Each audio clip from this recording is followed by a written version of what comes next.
Sé que es tarde en la mañana, sé que es la hora del almuerzo, la mayoría debe estar ya con ganas de hacer la pausa. Les agradezco que se queden un ratito más para escuchar esta presentación. La verdad que es un honor para mí estar acá. Es el tercer congreso de FLAPNIE en el que participo y la verdad que estoy muy agradecida. El primer congreso que participé fue en Chile y en realidad la presentación de hoy nace ahí, porque en ese momento era bueno, mi primer introducción a un congreso de psiconeuroinmunología, y en ese momento en la cena principal, cuando yo llegué ya estaban casi todos sentados y viene Diana, la doctora Diana Zavallo, y me dice, Laura, vení, vos te tenés que sentar acá. Y me puso a sentarme al lado de Margarita. Creo que ustedes dos tienen mucho que hablar. Y así empezó una conversación esa noche con Margarita, que yo la recuerdo como que estábamos hablando dos personas de los dos lados del Río de la Plata, con un lenguaje común. Yo como oncóloga, ella como psicóloga, y hablando de lo que es la atención y la clínica en oncología, con un lenguaje muy similar. Y de ahí nació la idea de escribir un libro juntas. Estuvimos más de 2 años trabajando, la verdad que trabajamos un montón, las dos, cada una con nuestras visiones y nuestras personalidades, así que en esos momentos de encuentro y discusiones, ahí donde salían más chispas y más ideas nuevas. Y bueno, fue una experiencia lindísima, de mucho crecimiento. Creo que nos ayudó a las dos a ir como limando algunas ideas, así que un agradecimiento enorme a Margarita y a Diana, que fue la iniciadora. Lo que voy a contar hoy obviamente está en el libro, pero realmente lo que quería comentarles es cómo esta visión de la psiconeuro trae una visión diferente a la clínica. Yo soy oncóloga y veo pacientes con un diagnóstico oncológico y cómo cambia, ¿no?, la práctica desde la visión psiconeuro. Quiero agradecer también a los que muy amorosamente y con mucha dedicación han escrito el prólogo, los 3 prólogos del libro, a la doctora Marianela Castés, que cada charla nos sigue iluminando y marcando el camino. Al doctor Mogileski, que entiendo que hoy no está presente, pero creo que está presente en espíritu en todas estas reuniones. Y dejo una carta para leerla en el cierre. Vamos a leer unas palabras del doctor Mogileski. Y hay un mensaje de él. Y el doctor Cardinali, que hoy nos demostró, para mí fue una demostración a otro nivel. Yo creo que nos llegó de la complejidad 3D a la 4D. Fue impresionante. Así que es un honor y un orgullo que los prólogos del libro estén escritos por estas personas. Yo les vengo a hablar del cáncer, y el cáncer hoy por hoy es un problema mundial, es un problema en serio. En Estados Unidos el riesgo de tener cáncer es 1 de cada 2 hombres y 1 de cada 3 mujeres. En Inglaterra es lo mismo, y las estadísticas en Latinoamérica se están asemejando a los países del norte porque estamos adoptando estilos de vida similares. 1 de cada 2 hombres, 1 de cada 3 mujeres, es enorme. Y las proyecciones es que en las próximas 2 décadas va a aumentar todavía un 70% más. Ahora, hace 1 siglo y medio que venimos repitiendo una definición de cáncer, enfocándonos estrictamente en el tumor. Cualquier libro de oncología, cualquier formación de oncología, habla del cáncer como un cúmulo de enfermedades que tienen como característica el desarrollo de un cúmulo de células que se multiplican desordenadamente, sin control, adquiriendo un fenotipo invasivo, invadiendo localmente o a distancia, pudiendo poner en peligro la vida del sujeto. Y eso es lo que venimos repitiendo. Y el tratamiento o los tratamientos se siguen enfocando en eso, en cómo quitar el tumor de esa persona.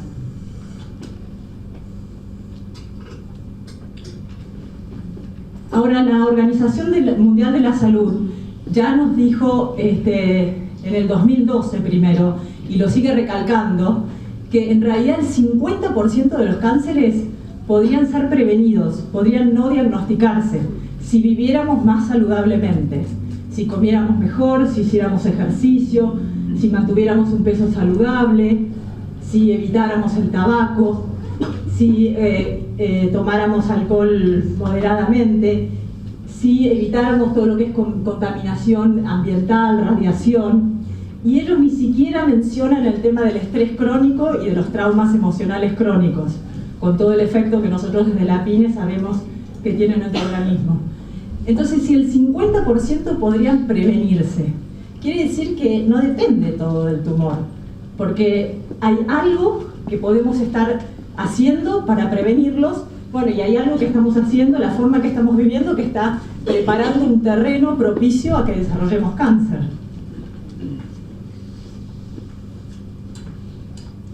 Entonces, lo que es fantástico de la mirada de la psiconeuro, que bueno, para mí es una mirada que realmente necesitamos en oncología, creo que también en otras especialidades, y creo que nuestro libro un poco apunta a eso, está escrito para oncología, pero en realidad es la mirada psiconeuro, que si no tomamos en cuenta el contexto de por qué surge la enfermedad, de por qué se manifiesta esa enfermedad, no vamos a entender nunca cómo volver, ¿no?, a un equilibrio saludable. En oncología es muy claro, y cada vez más claro. Y en este congreso la verdad que hubo un par de presentaciones que además agregaron como más luz a esto. Nosotros sabemos que si hay una célula normal, pero que está alterada por algún agente cancerígeno, que puede ser la luz ultravioleta, que es cancerígena, los pesticidas de la comida, el humo del tabaco, son todos agentes cancerígenos, a los cuales nosotros estamos expuestos, ¿sí? Ahora, si esa célula mutada, ¿cómo va a desarrollarse?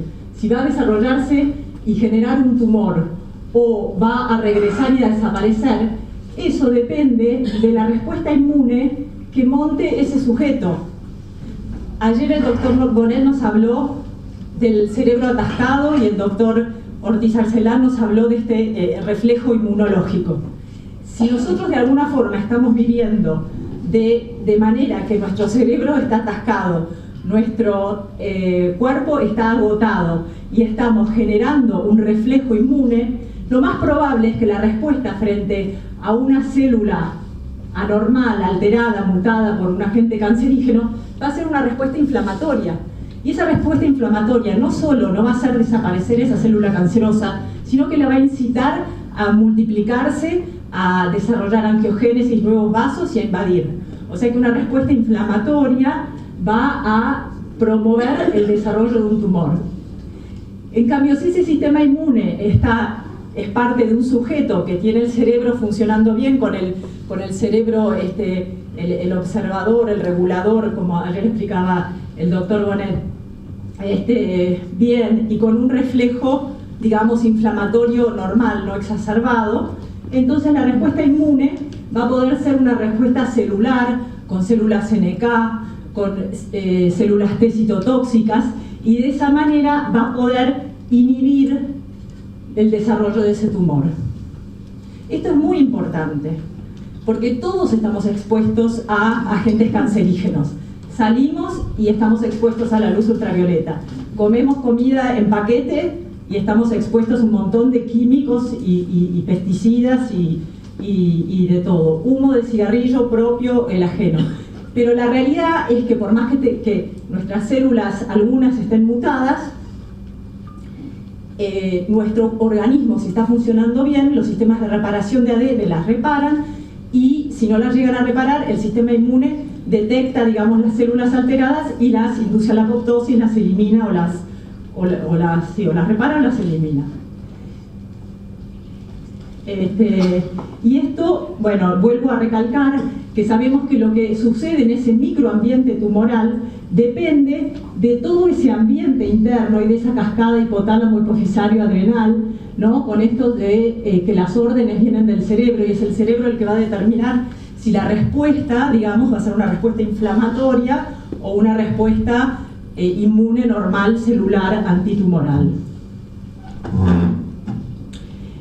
Y esto me parece muy importante porque venimos de varias décadas de estudiar, ¿no?, el genoma humano, como pensando que vamos a encontrar toda la problemática de la enfermedad y del cáncer en los genes, ¿no? Y venimos como adoctrinados con todo lo que es el determinismo genético. Y me encantaron estos autores que en su artículo en Lancet lo que dicen es que si las mutaciones genéticas son como el fósforo que enciende el fuego, en realidad la inflamación es el combustible que mantiene o que alimenta esas llamas. Y esto es muy pertinente en cáncer, porque justamente podemos tener mutaciones, incluso podemos tener mutaciones hereditarias, pero no quiere decir que uno que tenga una mutación en el gen BRCA1 que predispone al cáncer de mama, en el BRCA2 con el cáncer de mama, el cáncer de ovario, no quiere decir que todas esas personas van a desarrollar cáncer. Eso puede ser el fósforo que puede despertar, ¿no?, el fuego. Pero si nuestro sistema de reparación está funcionando bien, puede hacer frente a las mutaciones, ¿sí? Ahora, si nosotros vivimos de una manera que vamos alimentando ese fuego, eso es lo que va a hacer que el cáncer siga creciendo y siga expandiéndose. Entonces, ¿qué es hoy por hoy lo que está induciendo ese reflejo inflamatorio? Y la forma en que estamos viviendo. Estamos estresados, no sabemos lidiar con los traumas emocionales, no sabemos procesar, ¿no?, desde la infancia, pero de ahí hasta toda la vida adulta. Eso se lo combinamos con una mala alimentación, la falta de ejercicio y la falta de sueño, y ya es un combo, digamos, que nos lleva a un terreno vulnerable y permite que aparezca el cáncer. Quise traer como dos casos clínicos para ver la diferencia de lo que es atender a una paciente como oncóloga desde una mirada estrictamente oncológica convencional versus una mirada, digamos, integrativa. El primer caso es una paciente, estas son pacientes que vi recientemente, es una paciente de 43 años, premenopáusica, o sea, esto como lo veríamos, ¿no?, en la descripción, digamos, desde la medicina convencional. 43 años, premenopáusica, que en una mamografía de control le encontraron una lesión, la biopsiaron y eventualmente le hicieron una cirugía, encontraron un carcinoma invasivo de 6 milímetros, grado 2, con ganglios negativos, hormonodependientes, con un índice de proliferación bajo. Esta paciente es una paciente que, según la oncología convencional, va a recibir su cirugía conservadora, junto con eso la radioterapia para complementar, digamos, esa cirugía conservadora y disminuir las recidivas locales, seguido de 5 a 10 años de tamoxifeno. La próxima paciente es una paciente en vez de 43, esta tiene 37 años, también es premenopáusica, también en una mamografía de control, en esta vez encontraron microcalcificaciones, nuevamente biopsia, cirugía, y tenía un carcinoma in situ de alto grado, pero con 3 focos de microinvasión, con grado 2, ganglios negativos, hormonodependiente, Ki 67 negativo o bajo. Parece igual, solo que tenía, ¿no?, digo, el caso clínico parece lo mismo. El tratamiento de la medicina es lo mismo: cirugía conservadora, radioterapia, hormonoterapia. Ahora, ¿qué pasa cuando a una paciente, a este tipo de pacientes, le hacemos una evaluación multidimensional, que es lo que proponemos desde la NIE, ¿no?, y que la hacemos conjuntamente con el equipo? No es solo el médico, sino que también con el psicólogo, por lo menos, y muchas veces tenemos que acudir después para el diagnóstico o seguramente para el tratamiento a otros del equipo de salud, como el nutricionista, el kinesiólogo, el terapeuta corporal. Entonces, si evaluamos a esos dos casos desde las dimensiones no solo biológica, que es un poco lo que yo les expliqué, pero también nos internalizamos en ver cómo piensa esa persona, qué creencias tiene, cómo se está vinculando, cómo lidia con sus emociones, ¿no? Bueno, todo lo que ustedes saben mucho mejor que yo, digo, acá hay muchos psicólogos, ¿no? Pero también su dimensión socioecológica y su dimensión espiritual ahí vemos que los dos casos son bastante diferentes. El primer caso que les presenté de esta mujer de 43 años, en realidad es una mujer obesa, bastante obesa, con un estilo de vida poco saludable, no hace ejercicio, come mal, y con la creencia, esto lo simplifiqué, esto es como la primera impresión, digo, del análisis de esta paciente desde una oncóloga, ¿no? Obviamente esto después va con todos los test de personalidad y todo lo que ustedes hacen a profundizar, pero así, a grandes rasgos, esta es una persona que como creencia tiene, tengo que estar dedicada a mi hijo, a mi marido, y además en la primera anamnesis sale que es una persona que está muy apegada a la madre, con un vínculo bastante demandante de parte de la madre y a la hermana.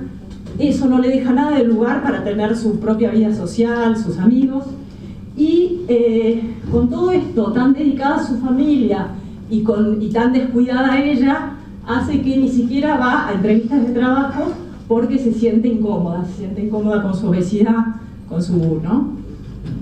Y obviamente no está conectada con, o sea, cuando llegó con el diagnóstico, era como que había perdido sentido, ¿no? Como que se dio cuenta que la vida que estaba llevando era una vida que no la satisfacía. La otra paciente de 37 años es bastante diferente, es una paciente que se alimenta bien, es más, me vino a ver después de la cirugía y todo, entonces ya había averiguado sobre una buena alimentación, es una paciente que hacía ejercicio, que había empezado meditación, pero que dormía poco. Me dice, yo duermo 6 horas porque me levanto a las 6 menos cuarto para dejar toda la comida hecha, porque en casa toda la comida tiene que ser orgánica, preparada en casa, Salgo, dejo a mi hijita de 9 meses en la guardería, voy a trabajar, vuelvo, bueno, así, una vida súper demandada por muchos lugares, ¿no? Con un gran sentido de autoexigencia, ¿no? De autodemanda, y bueno, nuevamente, sin mucho tiempo para la vida social, con un trabajo bueno, bien remunerado, pero donde ella tampoco estaba contenta. Y acá entra un poco lo socioecológico, dentro de lo socioecológico, lo físico-ambiental, cuando le pregunto un poco, ¿y cómo es esto del ambiente del trabajo? Me dice, no, el ambiente es más o menos bueno, lo que pasa es que está en una zona de Buenos Aires donde se hacen la mayor cantidad de manifestaciones, ahí en el microcentro, dice, así que cada vez que entro son los tambores, y cada vez que salgo también, y estás trabajando y estás con todas esas marchas. Digo, entonces ya desde ella misma se da cuenta que era algo que no era saludable. Bueno, y en realidad ella estaba al principio, el primer diagnóstico, su tema era el deseo de tener un hijo. Lo que le conté de que dejaba a su chiquita en la guardería, eso fue más tarde. Su gran preocupación era que tenía 37 años, no había tenido hijos y tenía el deseo de tener un hijo. Que para una persona recién diagnosticada con cáncer de mama, obviamente es una complicación aún mayor. Entonces, a lo que quiero llegar es que si bien el tratamiento médico para las dos era igual, porque era cirugía conservadora, radioterapia, tamoxifeno, que eso es lo que reciben, digamos, del servicio de oncología, obviamente el tratamiento para esta primer paciente va a tener que enfocarse en todo el tema de la alimentación, del ejercicio, de hacerle todo un panel de marcadores inflamatorios para ver si no tiene un síndrome metabólico o incipiente, ver si necesita medicación con metformina, digo, todo, hasta desde lo biológico ya es diferente, porque sabemos que si tiene un síndrome metabólico ya incipiente, eso va a afectar, ¿no?, todo su sistema inmune, y ya sabemos que el sedentarismo y el peso excesivo no solo aumenta la incidencia de cáncer, pero para las mujeres que ya tienen cáncer aumentan los cánceres contralaterales, aumenta la progresión de la enfermedad. O sea que obviamente como parte del tratamiento ella necesitaba toda una orientación para el tema de su obesidad, y como somos seres complejos y todo está conectado, obviamente necesitaba una psicoterapia, que acá como ven la puse bien grande en la parte del tratamiento, no, porque en ella era muy importante todo lo vincular ¿no? Lo socioecológico y poder ayudarla a conectarse, digamos, con la búsqueda del sentido. En cambio, la otra paciente también necesitaba una psicoterapia para que la haga conectarse con ese tipo de personalidad, con esa exigencia. Bueno, primero para terminar, digamos, una evaluación más exhaustiva y después tratar los temas que a ella la llevaban a un mecanismo de enfermarse.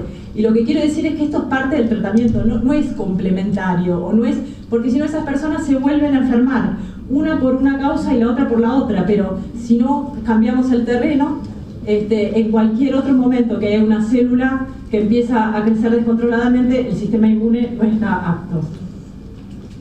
Entonces, esto es importante de tener en cuenta quién es la persona que se está enfermando. Y no voy a entrar en detalle en esto, pero la verdad que todos los aportes del supraparadigma NIE, que hoy Margarita explicó también, ¿no? Con la teoría del estrés, sobre todo, ¿no? Y la carga alostática, ¿no? Esto de la carga alostática, que es el precio que el organismo está forzado a... es el precio que paga el organismo por estar forzado a adaptarse a condiciones psicosociales o físicas adversas. Esto se ve mucho hoy. Gente que está viviendo muy mal. ¿Cómo lo paga? Con ese estrés crónico, carga alostática, que los hace vulnerables a enfermarnos. Esto ya lo dijo Krishnamurti hace mucho tiempo, ¿no?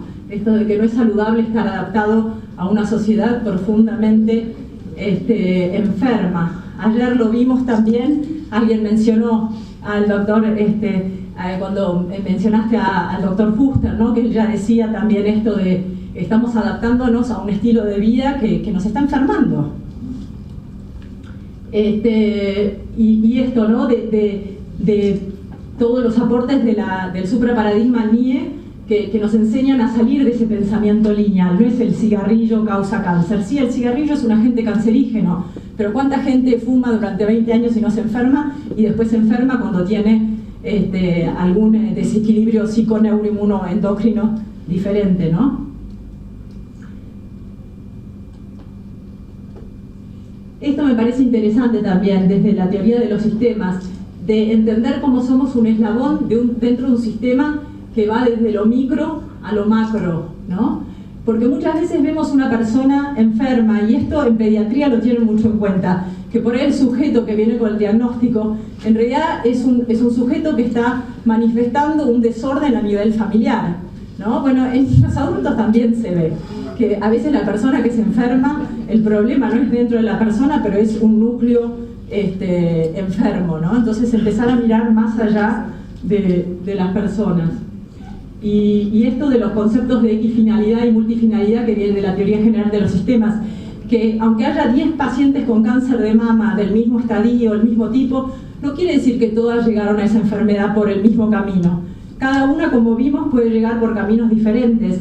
Entonces el tratamiento va a ser también diferente. Por más que todas lleguen al mismo fin, equifinalidad, no todas necesitan el mismo tratamiento. Y lo mismo la multifinalidad, por más que todas reciban el mismo tratamiento, por ahí tienen desarrollos muy diferentes. O sea que todos estos conceptos de la NIE nos traen realmente herramientas muy prácticas para la clínica. Bueno, esto también hablamos, ¿no? De cómo estamos abiertos al medio en el que vivimos y cómo el medio está afectando nuestros genes. ¿Qué genes prendemos y apagamos? Según cómo nos alimentamos, si hacemos ejercicio, cómo nos vinculamos. O sea que con la misma genética podemos desarrollar fenotipos completamente diferentes, resiliente o vulnerable. La teoría del caos con lo de las probabilidades pronósticas, esto en oncología de nuevo, ¿no? Esto de dar certezas pronósticas, tiene 6 meses de vida y el paciente se muere a los 6 meses, ¿no? Y en vez de trabajar con esto de las probabilidades pronósticas. ¿Cómo entender que el cáncer es multifactorial y no depende solo de uno de los factores? Y esto también, hablamos de la convergencia temporal desde la NIE, y en cáncer también es muy importante, porque yo lo que veo es mucha gente que por ahí se curó de ese cáncer de mama incipiente chiquitito que le encontraron, pero está enferma por su estrés postraumático y por el miedo a la recidiva. O sea, es una persona que por más no tenga nada orgánico, todo su sistema está en falla y está sufriendo, ¿no? por las expectativas del futuro, el miedo al futuro. Bueno, les hablamos de la epigenética, de la resiliencia. Entonces, esto como para terminar, el tema en nuestro libro con Margarita definimos que el cáncer es una enfermedad sistémica, aunque se manifieste de forma localizada. O sea, una paciente viene con un cáncer de mama, la enfermedad es sistémica, hay que mirar a toda la persona, no solo a esa mama, ¿no? Y de lo mismo necesita un tratamiento sistémico desde el comienzo. Entonces, si venimos repitiendo que el cáncer es ese cúmulo de células, ¿no?, que se comportan desordenadamente, lo que nosotros aportamos es justamente que esto se da frente a la presencia de un sistema inmune y red NIE en falla. Eso es lo que le da el contexto de poder entender por qué esas células se crecen descontroladamente, ¿no? Y ver esa enfermedad como la manifestación de un desequilibrio en un sistema complejo multidimensional, que es lo que somos. O sea, esto merece o demanda una sinergia terapéutica, y acá solo voy a mencionar que en oncología este año sobre todo es muy interesante la incorporación de todo lo que son las técnicas de integración mente-cuerpo, porque ya sabemos que lo que hacen básicamente es que inducen lo que es la respuesta de relajación, que es lo contrapuesto a la respuesta del estrés, con todos sus efectos psicofísicos saludables. En el libro lo que hicimos con Margarita fue clasificarlos de acuerdo a los síntomas. Si viene un paciente con ansiedad, con insomnio, cuáles son las que ya tienen evidencia de que sirven. Y lo nuevo este año es que por primera vez después de 10 años en Estados Unidos hay una sociedad de oncología clínica, como tenemos en cada uno de los países. Y también hay una sociedad de oncología integrativa. La sociedad de oncología integrativa hace 10 años que viene haciendo estudios clínicos, ensayos clínicos para demostrar el beneficio de las diferentes técnicas complementarias en pacientes oncológicos, y vienen publicando sus guías de práctica, y recién este año fueron reconocidos por la Asociación de Oncología Clínica, que es enorme. En ASCO, en la reunión de ASCO de mayo de este año. Entonces, hoy por hoy, estas son las prácticas que tienen nivel de evidencia A y B en los diferentes tratamientos de síntomas en los pacientes oncológicos. Hoy no es ético no ofrecerle este tipo de terapias a pacientes oncológicos, porque ya hay suficiente evidencia en estudios randomizados, metodológicamente bien hechos, como para aportar este tipo de terapias a pacientes oncológicos. Y lo que les quería contar, que yo estoy de acuerdo con la doctora Castés, que ayer dijo que estas reuniones tendríamos que filmarlas y difundirlas. Este año estoy coordinando un seminario desde la Asociación de Oncología Clínica en Argentina, que es un seminario donde que presenta un poco esta mirada NIE para pacientes oncológicos. Convoqué a Margarita Dubourdieu, al doctor Cardinali y a diferentes personas para hablar de cada uno de los aspectos. Es un seminario que es gratuito por Facebook. Si no lo ven en el día, lo pueden buscar en mi blog o en el de la Asociación de Oncología Clínica, y la verdad que está teniendo mucha aceptación. Tenemos acá nuestros hermanos de Venezuela que nos están apoyando, los de Perú, la Asociación de Oncología Integrativa de España. Y bueno, eso, si quieren ver más, yo publico casi todo en el Facebook y en el blog. Gracias.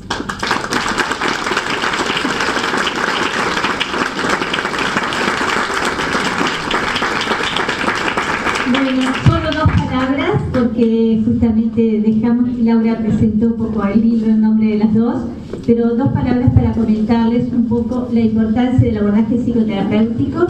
Realmente de todas las aplicaciones ni en distintas patologías, fue en oncología a nivel institucional donde empezamos en el año 1995, y allí empezamos ya en el 1995 con una investigación con 180 pacientes.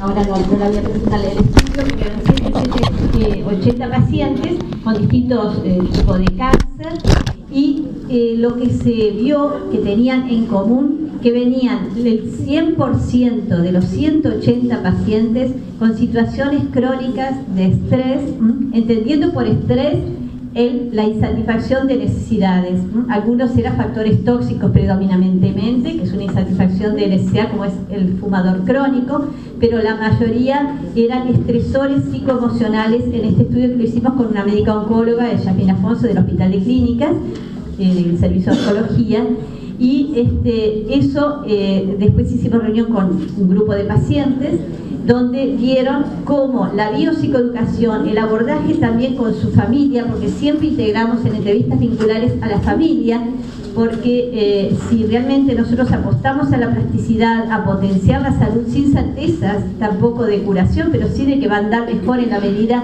que modifique aquellos factores que estuvieron presentes en el proceso de enfermedad, que si siguen haciendo quimio, radio y no abordan esos aspectos que influyeron en el proceso de enfermedad y no son tratados, va a tener un primer resultado por la quimio, por la radio, pero ahí vienen las recidivas porque no se abordaron aspectos que estuvieron presentes favoreciendo la enfermedad y no se modificaron. Entonces luego vienen las recidivas. Y estos pacientes justamente manifestaron los beneficios que para ellos traía un abordaje integrativo médico, psicoterapéutico y donde se hace biopsicoeducación en sueño, en alimentación y en otras cosas, inclusive con técnicas de relajación. Por ejemplo, veíamos cómo había pacientes que reducían los efectos secundarios de la quimio, cuando hacían relajación antes de la quimio.